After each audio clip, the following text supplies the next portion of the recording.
नमस्कार दोस्तों, स्वागत है आप सभी का आपका अपना यूट्यूब चैनल जीटीएम स्टडी में। दोस्तों आज के इस वीडियो में 12th क्लास फिजिक्स का 30 इंपॉर्टेंट ऑब्जेक्टिव प्रश्न लेकर आए हैं जो कि आपका टेस्ट है। दोस्तों लास्ट में हमें ज़रूर कमेंट करके बताइएगा कि 30 प्रश्न में से कितने का आंसर आपको पता था। ठीक है दोस्तों, आपको रिवीजन के टेस्ट के माध्यम से आपको साथ साथ में हम रिवीजन भी करा दे रहे हैं इंपॉर्टेंट प्रश्न का, जो कि आपके बोर्ड एग्जाम के लिए काफ़ी ही महत्वपूर्ण है। इसलिए दोस्तों आप 30 के 30 प्रश्न देखिएगा, एक भी क्वेश्चन को स्किप नहीं करेगा। तो चलिए आज की वीडियो हम शुरू करते हैं। जल्दी से इस वीडियो को लाइक कर दीजिए, अपने दोस्तों में शेयर कर दीजिए, और आप हमारे चैनल पर नए हैं तो प्लीज़ चैनल को सब्सक्राइब भी जरूर कर लीजिएगा। लास्ट में हमें कमेंट करके जरूर बताइएगा कि 30 प्रश्न में से कितने का आंसर आपको पता था। तो चलिए चलते हैं पहला प्रश्न पे। पहला प्रश्न में कह रहा है कि दो भिन्न भिन्न माध्यमों की परतों से उत्तल लेंस बनाया गया है। किसी वस्तु का इसमें एक प्रतिबिंब बनेगा, दो प्रतिबिंब बनेगा, तीन प्रतिबिंब बनेगा, कोई प्रतिबिंब नहीं बनेगा। कहने का मतलब दो भिन्न भिन्न माध्यमों से जो है माध्यमों के परतों से उत्तल लेंस बनाया गया है, तो उसमें जो है कितने प्रतिबिंब बनेगा कि वस्तु में कितना प्रतिबिंब बनेगा। तो सभी प्रश्न का आंसर पहले आप खुद से करिएगा, उसके बाद हमारा आंसर देखिएगा। ठीक है, तो देखिए कितने प्रतिबिंब बनेगा, दो माध्यम से कह रहा है ना, तो दो प्रतिबिंब बनेगा। ठीक है, दो माध्यम से कह रहा है तो दो प्रतिबिंब बनेगा। आप याद, अगर तीन माध्यम का था तो तीन प्रतिबिंब बनता। ठीक है, तो यहाँ पे बी ऑप्शन यहाँ पे करेक्ट हो गया। नेक्स्ट क्वेश्चन दूसरा नंबर में कह रहा है कि किसी प्रतिवर्ती धारा का समीकरण आई बराबर इतना दिया हुआ है, तो धारा की आवृत्ति हो ज्ञात करें। काफ़ी मैंने ये क्वेश्चन पूछा जाता है आपके बोर्ड एग्जाम में। तो देखिए यहाँ पे आपको हम बताए थे इस तरह का क्वेश्चन किए हुए हैं। तो देखिए हमसे आवृत्ति पूछ रहा है, यानी ओमेगा बराबर हम जानते हैं क्या, 2πf। ठीक है, 2πf जानते हैं, एफ का वैल्यू हमें निकालना है। तो ओमेगा कितना हो गया, तो 200 पाई हो गया। ठीक है, 200 पाई हो गया। यहाँ पे 2π इंटू एफ मेरा है, तो यहाँ से पाई कट गया, और 2 से मैंने इतना 100 मतलब कट गया। ठीक है, तो मेरा एफ बराबर कितना आ गया, एफ बराबर मेरा आ गया, एफ बराबर 100 आ गया। ठीक है, 100 साइकिल पर सेकंड। ठीक है, तो मेरा देखिए कौन सा ऑप्शन में है, बी ऑप्शन में दे रहा है, तो बी ऑप्शन यहाँ पे करेक्ट हो जाएगा। ठीक है, इस फार्मूला को आप याद रखिए। इसी फार्मूला ओमेगा का वैल्यू देखिए 200 पाई हो गया। ठीक है, और 2πf मेरा एफ का वैल्यू निकालना है, तो कुछ नहीं, बस कैलकुलेशन था, 100 आ गया, 100 साइकिल पर सेकंड। तो बी ऑप्शन यहाँ पे करेक्ट हो गया। नेक्स्ट क्वेश्चन तीसरा नंबर में कह रहा है कि प्रतिवर्ती धारा के शिखर मान और तथा वर्गमूल औसत वर्ग मान का अनुपात। काफ़ी इंपॉर्टेंट प्रश्न है ये प्रश्न, आपके बोर्ड एग्जाम में सबसे ज़्यादा बार पूछा जाता है। तो कह रहा है शिखर मान, आप रिलेशन क्या जानते हो कि IRMS बराबर I0/√2, ये आप रिलेशन जानते होंगे। ठीक है, तो देखिए इसमें कह रहा है कि पहले जो प्रतिवर्ती धारा का शिखर मान पहले रखना है, उसके बाद वर्ग मूल औसत वर्ग मान रखना है। ठीक है, तो देखिए इसको कुछ नहीं, आप जस्ट क्रॉस मल्टीप्लिकेशन कर देते हैं, तो I0 बटा के IRMS बराबर √2। ठीक है, यही मेरा आंसर हो जाएगा। ठीक है, √2 मेरा आंसर हो रहा है। ठीक है, तो मेरा बी ऑप्शन यहाँ पे करेक्ट हो गया, बी ऑप्शन मेरा यहाँ पे करेक्ट हो गया। ठीक है, क्या I0 पहले रखना है, यानी शिखर मान पहले, उसके बाद वर्ग मूल औसत वर्ग मान को बाद में रखना। ठीक है, तो मेरा √2 आ रहा है। ठीक है, √2 आ रहा है, तो देखिए यहाँ पे कौन सा ऑप्शन हो गया, बी ऑप्शन यहाँ पे करेक्ट हो गया। यही अगर आपसे RMS वर्ग मैंने पहले बोलता, RMS पहले बोलता, उसके बाद शिखर मान धरता, तो यहाँ पे मेरा कितना था, 1/√2 आता। ठीक है, ये भी आप अच्छा तरह से इससे दोनों कन्फ्यूज नहीं होइएगा। पहले देखिए शिखर मान था तो मेरा दो ऑप्शन आ रहा है, लेकिन यहाँ पे पहले अगर RMS को रखते हैं तो मेरा 1/√2 आंसर आता है। ठीक है, आप दोनों का ध्यान रखिएगा, तो इसलिए आप कन्फ्यूज नहीं करिएगा, इसमें मेरा बी आंसर यहाँ पे करेक्ट हो जाएगा। नेक्स्ट क्वेश्चन चौथा नंबर कह रहा है कि किसी चालक की धारिता क्या होता है, तो किसी चालक की धारिता आवेश और विभव के गुणनफल के विभव और विभव के अनुपात के तुल्य है, इनमें से कोई नहीं। तो देखिए कह रहा है किसी चालक की धारिता यानी कैपेसिटी बराबर। ठीक है, तो आप रिलेशन जानते हैं Q = CV। ठीक है, तो C बराबर क्या आ गया मेरा Q/V, यानी चार्ज और विभव के अनुपात। ठीक है, चार्ज और विभव के अनुपात यानी आवेश और विभव के अनुपात के तुल्य है। ठीक है, तो मेरा सी ऑप्शन यहाँ पे करेक्ट हो गया, सी ऑप्शन यहाँ पे करेक्ट हो गया। आवेश और विभव के अनुपात के तुल्य होता है किसी चालक की धारिता। ठीक है, तो सी ऑप्शन यहाँ पे करेक्ट हो गया। नेक्स्ट क्वेश्चन पाँचवा नंबर में कह रहा है कि अनेक छोटे छोटे संधारित्र को मिलाकर निम्नलिखित में से किस प्रकार जोड़ा जाए कि महत्तम विद्युत धारिता प्राप्त हो सके। यानी छोटे छोटे संधारित्र को मिलाकर आपको किस मैंने श्रेणी क्रम में जोड़ना है, समांतर क्रम में जोड़ना है, मिश्रित क्रम में जोड़ना है, इनमें से कोई नहीं। कहने मतलब आप किस क्रम में आप जोड़ते हैं कि महत्तम विद्युत धारिता प्राप्त हो। ठीक है, तो देखिए मेरा इसका जो राइट आंसर हो जाता है वह समांतर क्रम में हो जाता है। ठीक है, समांतर क्रम में, तो बी ऑप्शन यहाँ पे करेक्ट हो, यानी समांतर क्रम में आप अगर जोड़ते हैं संधारित्र को तो वह जो है महत्तम विद्युत धारिता देता है। ठीक है, तो मेरा बी ऑप्शन यहाँ पे करेक्ट हो। यही अगर आपसे न्यूनतम अगर कर देता तो वहाँ पे श्रेणी क्रम हो जाता है। ठीक है, श्रेणी क्रम आप दोनों याद याद रखिएगा, आपके एग्जाम में पूछ सकता है। नेक्स्ट क्वेश्चन छठा नंबर में कह रहा है कि कुंडली में अपने ही धारा के कारण ही विद्युत वाहक बल का उत्पन्न होना कहलाता है। चुंबकीय कहलाता है, चुंबकीय आघूर्ण कहलाता है, स्वप्रेरण सेल्फ इंडक्शन कहलाता है, इनमें से कोई नहीं। तो देखिए पहले खुद से सोचिएगा आंसर, ठीक है। तो इसमें जिसका जो राइट आंसर क्या होगा स्वप्रेरण हो जाएगा, सेल्फ इंडक्शन, ठीक है। सी ऑप्शन यहाँ पे करेक्ट है। ये भी काफी इंपॉर्टेंट प्रश्न है, आपको बोर्ड एग्जाम में बार बार पूछा जाता है। तो यहाँ पे सी ऑप्शन यहाँ पे करेक्ट हो गया, स्वप्रेरण, ठीक है। कुंडली में अपने ही धारा कारण विद्युत वाहक बल का उत्पन्न होना कहलाता है स्वप्रेरण, ठीक है, सेल्फ इंडक्शन। सी ऑप्शन यहाँ पे करेक्ट हो गया। नेक्स्ट क्वेश्चन सातवां नंबर में करेंगे कार्बन प्रतिरोध का कलर कोड में हरा रंग का मान होता है। हरा रंग का पूछा जा रहा है, 2 होता है, 3 होता है, 4 होता है या 5 होता है, ठीक है। तो देखिए क्या ट्रिक बताए थे, BB रोए GB के लिए, ठीक है। ब्लैक हो गया, ब्राउन हो गया, रेड हो गया, ऑरेंज हो गया, येलो हो गया, ग्रीन हो गया। तो कितने पाया, 0 1 2 3 4 5 पे आ रहा है, तो मेरा 5 आंसर डी ऑप्शन यहाँ पे करेक्ट हो गया, ठीक है। डी ऑप्शन यहाँ पे करेक्ट हो गया। इस तरह से आप याद कर लीजिएगा, ठीक है। और यही अगर आपका गुणांक का अगर पूछे, गुणांक क्या होगा, ग्रीन कलर के गुणांक क्या हो जाता है, तो देखिए ये भी आपको हम बता दे रहे हैं, 10 के पावर 5 हो जाता है, ठीक है। आप ये भी याद रखिएगा, आपको एग्जाम में पूछ सकता है, ठीक है। अगर मान लीजिए कहता है कि मेरा रेड कलर का गुणांक कितना, तो 10 का पावर 2, मैंने कहने में 10 लिख देना, जितना कोड रहेगा उसी के पावर में उतना चढ़ा देना है, ठीक है। तो ये भी आप याद रखिएगा। तो यहाँ पे डी ऑप्शन यहाँ पे करेक्ट हो गया। नेक्स्ट क्वेश्चन नौवां नंबर में कह रहा है कि जब एफ फोकस दूरी वाले उत्तल लेंस को पानी में डुबाया जाता है तो लेंस की फोकस दूरी, यानी एफ फोकस मैंने फोकस दूरी वाले उत्तल लेंस से, ठीक है, उसमें पानी में डुबाया जा रहा है, तो लेंस का फोकस दूरी क्या होगा, एफ के बराबर होती है, 2f के बराबर होती है, f/2 के बराबर होती है, और यह 4f के बराबर होती है, ठीक है। जिसका जो राइट आंसर हो जाएगा 4f के बराबर होती है, ठीक है, 4f के बराबर। तो मेरा डी ऑप्शन यहाँ पे करेक्ट हो गया, 4f के बराबर होती है।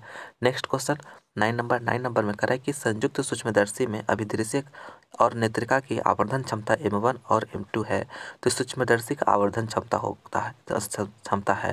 तो देखिए यहाँ पे कह रहा है संयुक्त सूक्ष्मदर्शी अभिदृश्यक और नेत्रिका का आवर्धन क्षमता जो है m1 और m2 दिया हुआ है, तो सूक्ष्मदर्शी का आवर्धन क्षमता पूछा जा रहा है। तो इसका जो पहला ऑप्शन है m1 + m2, दूसरा m1/m2, और तीसरा m1 - m2, और चौथा m1 × m2, ठीक है। तो इसका जो राइट आंसर हो जाएगा m1 × m2 हो जाएगा, ठीक है। तो यह वैल्यू आप याद रखें, तो मेरा डी ऑप्शन में दे रहा है, तो डी ऑप्शन यहाँ पे करेक्ट हो जाएगा। सूक्ष्मदर्शी का आवर्धन क्षमता कितना हो जाएगा, m1 × m2, ठीक है। तो मेरा डी ऑप्शन यहाँ पे करेक्ट हो गया। नेक्स्ट क्वेश्चन 10वां नंबर में कह रहा है कि 3 सामान्य धारिता C वाले संधारित्र को समांतर क्रम में जोड़ने पर उसकी समतुल्य धारिता होती है। देखिए समांतर क्रम में जोड़ रहा है, ठीक है। आपको 3 ऑप्शन में 4 ऑप्शन दिया हुआ है, आपको इसमें करेक्ट आंसर चुनना है। तो देखिए पहले खुद से सोल्व करने की कोशिश करिएगा। तो देखिए यहाँ पे कह रहा है कि समांतर क्रम में जोड़ा हुआ है ना, तो समांतर क्रम का मेरा C इक्विवेलेंट का फॉर्मूला क्या होता है, C1 + C2 + C3 होता है। तीन ही है, तो 3 रहने देंगे, C + C कितना आ गया, 3C आ गया। तो ठीक है, मेरा कौन सा आंसर हो जाएगा, सी ऑप्शन हो जाएगा, ठीक है। सी ऑप्शन यहाँ पे करेक्ट हो गया, 3C। दोस्तों अगर मेरा और भी दूसरा सब्जेक्ट का वीडियो देखना चाहते हैं तो लिंक डिस्क्रिप्शन में है, वहाँ पर जाकर देख सकते हैं। ये नहीं था, आप हमारे प्ले लिस्ट में जाकर जिस भी सब्जेक्ट की आप तैयारी करना चाहते हैं वहाँ से भी मेरा वीडियो देख सकते हैं, जिसमें कि काफ़ी इंपॉर्टेंट प्रश्न कराया गया है। प्लीज़ आप एग्जाम से पहले फटाफट वो सभी रिवीजन जरूर कर लीजिए, ताकि जो है आपका एग्जाम का बेस्ट प्रिपरेशन हो सके। तो चलते हैं नेक्स्ट क्वेश्चन 11 नंबर में कह रहा है कि आवेश का बीमा होता है। आवेश का बीमा होता है यानी आवेश का जो डायमेंशन होता है वो क्या होता है, तो देखिए Q = IT, आप जानते हो, ठीक है। Q = IT, तो यहाँ से Q मेरा I है, तो I का मेरा क्या होता है, A होता है, ठीक है। और T टाइम T होता है, ठीक है। तो मेरा AT आंसर हो जाएगा, मैंने ए ऑप्शन यहाँ पे करेक्ट हो गया, AT, ये ऑप्शन यहाँ पे करेक्ट हो गया, ठीक है। नेक्स्ट क्वेश्चन 12 नंबर में कह रहा है कि प्रकाश के छोटे छोटे कणों से मिलकर बना है, जिन्हें कहते हैं, प्रकाश के छोटे छोटे कणों से जो मिलकर बना है उन्हें कहते हैं परमाणु कहते हैं, न्यूट्रॉन कहते हैं, कणिका कहते हैं, पॉजिट्रॉन कहते हैं, तो उसे जो है कणिका कहते हैं, ठीक है, कणिका, फोटॉन्स कहते हैं। तो मेरा सी ऑप्शन यहाँ पे करेक्ट हो गया, कणिका। नेक्स्ट क्वेश्चन 13 नंबर में कह रहा है कि स्रोत और पर्दे के बीच की दूरी बढ़ने से फ्रिंज की चौड़ाई, तो देखिए फ्रिंज की चौड़ाई घटती है, बढ़ती है, अपरिवर्तित रहती है, इनमें से कौन है। तो फ्रिंज की चौड़ाई बराबर जो फार्मूला होता है वो क्या होता है, वह होता है λD/2D होता है, ठीक है। यानी कि मेरा D जो है यह जो है स्रोत और पर्दे के बीच की दूरी है, ठीक है। अगर आप इसे इंक्रीज करते हैं फिर इसकी चौड़ाई भी इंक्रीज हो जाएगा, ठीक है। तो मेरा बढ़ती है, बी ऑप्शन यहाँ पे करेक्ट हो जाएगा, बढ़ती है, ठीक है। ये आप याद रखिएगा, मेरा अगर कहने स्रोत और पर्दे के बीच की दूरी अगर बढ़ाते हैं तो फ्रिंज की चौड़ाई जो होगा बढ़ेगा, लेकिन अगर ये दूरी घटता है तो फ्रिंज की चौड़ाई घटेगा, ठीक है। तो आपको दोनों याद रखना है, तो बी ऑप्शन यहाँ पे करेक्ट हो गया। नेक्स्ट नेक्स्ट क्वेश्चन 14 नंबर करें कि यदि दो कला संबंध स्रोतों के बीच की दूरी 2d हो और प्रकाश का तरंगदैर्घ्य लैम्डा हो तो स्रोत से पर्दे के बीच की दूरी d हो तो फ्रिंज की चौड़ाई।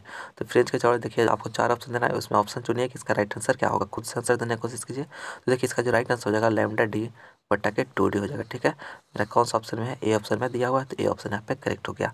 नेक्स्ट क्वेश्चन 15 नंबर में कह रहा है कि किसी अवरोध की ओर से प्रकाश का मुड़ना कहलाता है। किसी अवरोध की कोर से यहाँ पे कह रहा है किसी अवरोध की कोर से प्रकाश का मुड़ना कहलाता है, विक्षेपण कहलाता है, विवर्तन कहलाता है, अपवर्तन कहलाता है, व्यतिकरण कहलाता है।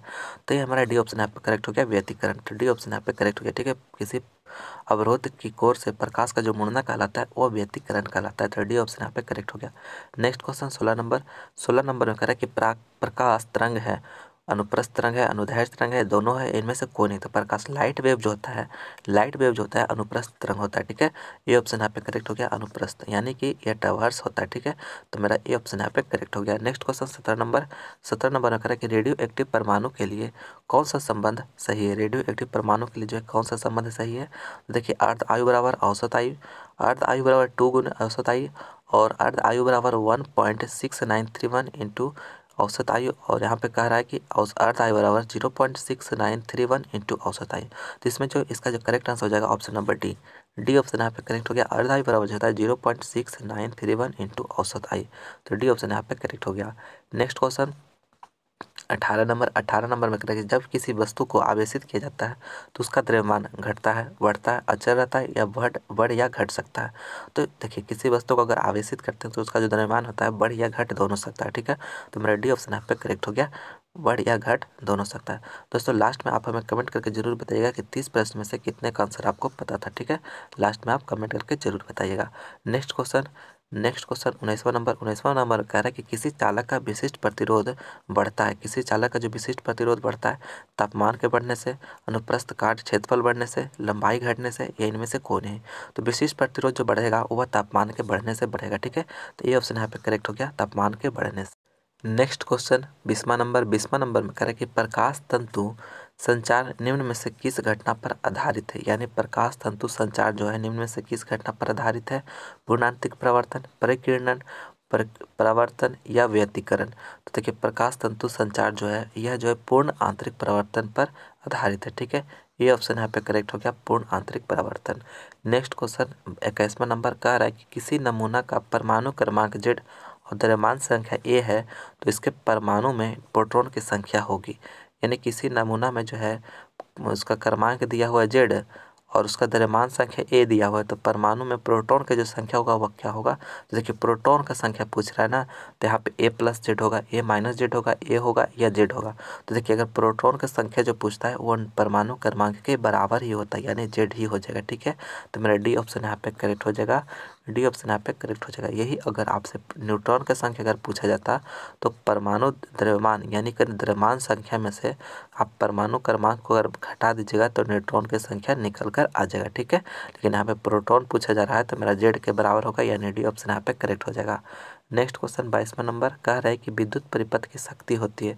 विद्युत परिपथ की शक्ति होती है, देखिए शक्ति होती है, आपको 4 ऑप्शन दिया, खुद से पहले इसका आंसर सोचिए। तो कह रहा है विद्युत परिपथ की शक्ति, तो P बराबर हम जानते हैं क्या, VI जानते हैं, और एक फार्मूला जानते हैं V=IR होता है। ठीक है, V=IR होता है। तो देखिए यहाँ पे I बराबर हम क्या लिख सकते हैं कि V/R लिख सकते हैं। ठीक है, V/R, तो यहाँ पे बस यही वैल्यू धर देना V/V/R। तो मेरा कितना आ गया, V²/R आ गया, V²/R। देखिए मेरा कौन सा ऑप्शन में है, सी ऑप्शन में है, तो सी ऑप्शन यहाँ पे करेक्ट हो गया, V²/R। शक्ति जो होती है V²/R होती है। नेक्स्ट क्वेश्चन 23वां नंबर में कह रहा है कि बीटा किरणें विक्षेपित होती है। बीटा किरणें विक्षेपित होती है गुरुत्वाकर्षण क्षेत्र में, केवल चुंबकीय क्षेत्र में, केवल विद्युतीय क्षेत्र में, या चुंबकीय क्षेत्र एवं विद्युतीय क्षेत्र दोनों में। तो इसका जो राइट आंसर हो जाएगा ऑप्शन नंबर डी यहाँ पर करेक्ट हो जाएगा, चुंबकीय एवं विद्युतीय क्षेत्र दोनों में। ठीक है, डी ऑप्शन यहाँ पे करेक्ट हो गया। नेक्स्ट क्वेश्चन 24 नंबर में कह रहा है कि खगोलीय दूरदर्शक में अंतिम प्रतिबिंब होता है। खगोलीय दूरदर्शक में जो अंतिम प्रतिबिंब होता है, काफ़ी इंपॉर्टेंट प्रश्न है दोस्तों। कह रहा है कि खगोलीय दूरदर्शक में जो अंतिम प्रतिबिंब होता है वह क्या होता है? वास्तविक और सीधा होता है, वास्तविक और उल्टा होता है, काल्पनिक और उल्टा होता है, या काल्पनिक और सीधा होता है। तो खगोलीय दूरदर्शक में जो अंतिम प्रतिबिंब बनता है वह काल्पनिक और उल्टा बनता है। ठीक है, तो मेरा सी ऑप्शन यहाँ पे करेक्ट हो गया, काल्पनिक और उल्टा बनता है। नेक्स्ट क्वेश्चन 25वां नंबर 25 में कह रहा है कि विद्युत परिपथ की के किसी बिंदु पर सभी धाराओं का बीजगणितीय योग, यानी किसी विद्युतीय परिपथ में जो है किसी एक पॉइंट पर सभी धाराओं का जो बीजगणितीय योग होता है वह क्या होता है? शून्य होता है, अनंत होता है, धनात्मक होता है या ऋणात्मक होता है। कहने का मतलब कोई एक पॉइंट है, यहाँ पे देखिए इस तरह से कोई करंट आ रहा है, कोई जा रहा है, देखिए ये करंट आया, ये करंट गया, इस तरह से मैंने कहने का मतलब ये जो है 1 है, ये 2 है, ये 3 है और ये 4 है। ठीक है, तो यहाँ पे कहने का मतलब सभी मैंने सभी धाराओं का जो है बीजगणितीय योग, बीजगणितीय यानी अलजेब्रिक सम जो होता है कितना होता है? तो यह शून्य के बराबर होता है। ठीक है, तो ए ऑप्शन यहाँ पे करेक्ट हो गया, शून्य होता है। ठीक है, यह ऑप्शन याद रखिएगा, ये काफ़ी इंपॉर्टेंट प्रश्न है, यह किरचॉफ का पहला नियम है। ठीक है, तो ए ऑप्शन यहाँ पे करेक्ट हो गया।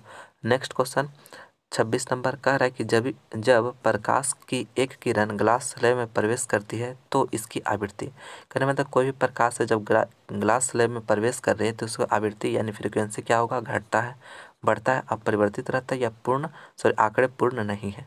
तो अगर कहने का मतलब आवृत्ति कह रहा है तो आवृत्ति जो होता है अपरिवर्तित रह जाता है। ठीक है, फ्रीक्वेंसी जो चेंज नहीं करता है। ठीक है, तो मेरा सी ऑप्शन यहाँ पे करेक्ट हो गया।